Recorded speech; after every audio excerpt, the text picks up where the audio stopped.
so selfish, but I like it. 인정할게 내게 홀릭 된다.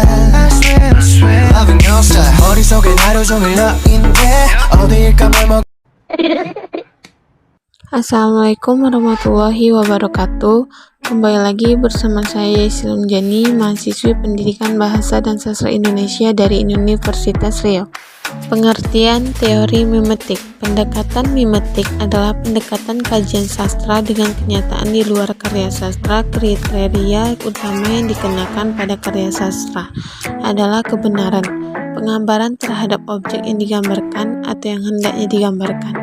Pendekatan mimetik merupakan suatu rekaan dari sebuah makna menjadi gambaran yang ada di alam sekitar. Penggambaran kata yang sebenarnya menjadi suatu yang bukan realita yang berbentuk dari kehidupan nyata.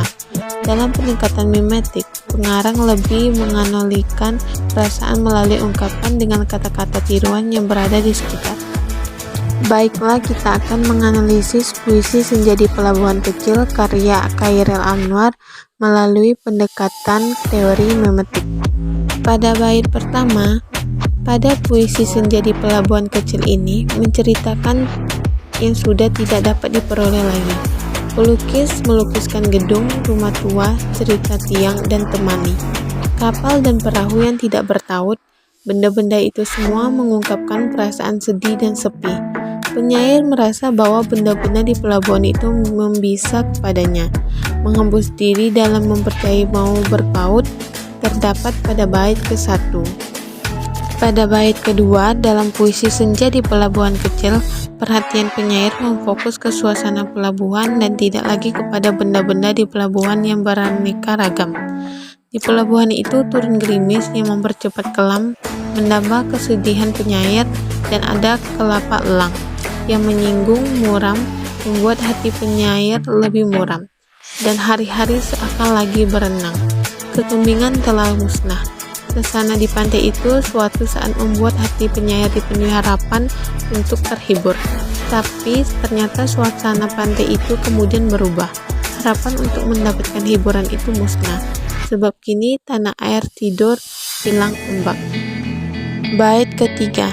Pada bait ketiga dalam puisi Senja di Pelabuhan Kecil, pikiran dan penyair lebih dipusatkan pada dirinya dan bukan kepada pantai dan benda-benda di sekeliling pantai itu.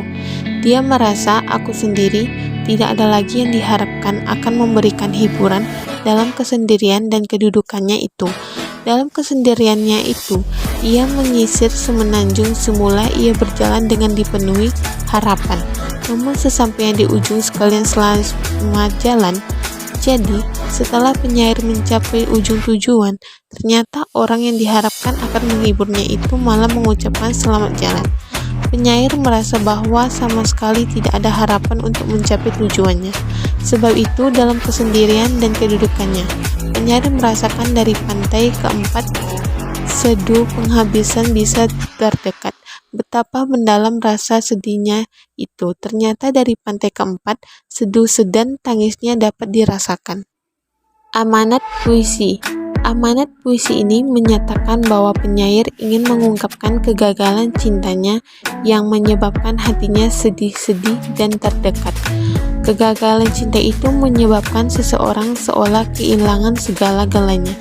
Cinta yang sungguh-sungguh dapat menyebabkan seseorang menghayati apa arti kegagalan itu secara total. Sekian dari saya. Wassalamualaikum warahmatullahi wabarakatuh.